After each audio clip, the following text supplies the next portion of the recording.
민주당을 비롯한 야권의 검사 탄핵과 해병대원 국정조사 등을 놓고 여야의 대치가 격화하고 있습니다. 이런 가운데 국민의힘은 명태균 씨의 공천 개입 의혹과 관련해 사과를 하기도 했는데요. 국회로 가보겠습니다. 이재동 기자.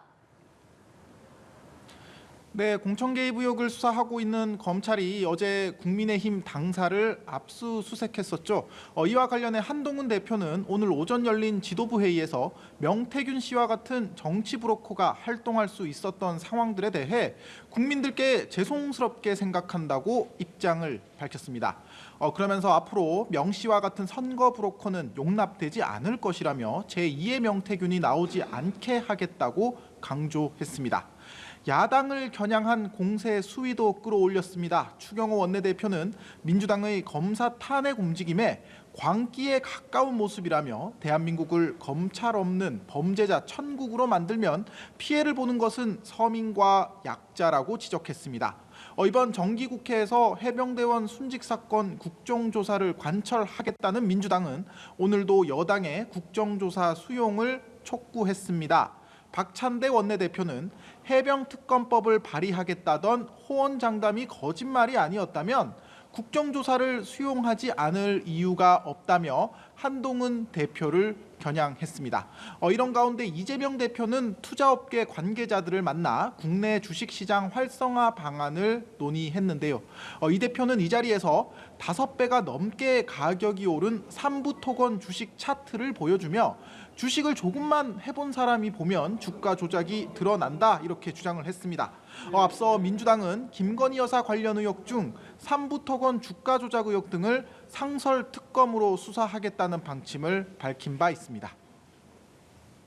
오늘 오후에는 국회 본회의가 예정돼 있습니다. 어떤 안건들이 처리될 예정입니까? 네, 오늘 오후 본회의에서는 민주당이 강행 처리를 예고한 상설특검 후보 추천 규칙 개정안과 양곡관리법 개정안이 상정될 전망입니다. 상설특검 후보 추천 규칙 개정안은 대통령과 가족이 연루된 수사는 상설특검 후보 추천이 구성해서 여당 추천 몫을 제외하는 내용이고요. 양곡법 개정안은 쌀값이 기준 가격에서 폭락하거나 폭등할 경우 정부가 초과 생산량을 매입하도록 하는 법안입니다. 양곡법이 개정되면 오히려 쌀 과잉 생산을 부추겨 쌀값이 더 떨어진다며 여당은 반대하고 있습니다. 그래서 지난 21대 국회에서도 윤석열 대통령의 제의 요구로 재표결을 거쳐 폐기된 법률이거든요. 하지만 민주당 지도부는 오늘 본회의에서 두 안건을 반드시 처리한다는 계획입니다.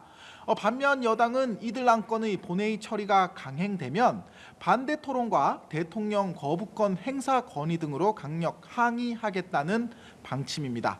본회의에서는 이 밖에 예산안 자동 부의 폐지를 골자로 한 국회법 개정안 등 쟁점 법안들이 처리될 예정이라 여야 충돌이 예상됩니다. 이 밖에 민주당 신영대 의원에 대한 체포동의안 표결도 이뤄질 예정인데요. 검찰은 지난달 신영대 의원에 대해 총선 당시 지역구 경선에서 여론 조작에 관여한 혐의와 태양광 사업 민원 해결을 위해 뇌물을 수수한 혐의로 구속영장을 청구한 바 있습니다. 한편 국회 외교통일위원회는 오늘 전체 회의를 열고 일본 사도강산 문제와 관련해 긴급 현안 질의를 실시했는데요. 조태열 외교부 장관은 일본이 내년부터는 진정성 있는 추도식을 개최할 수 있도록 지속적으로 촉구해 나가겠다고 밝혔습니다. 지금까지 국회에서 전해드렸습니다.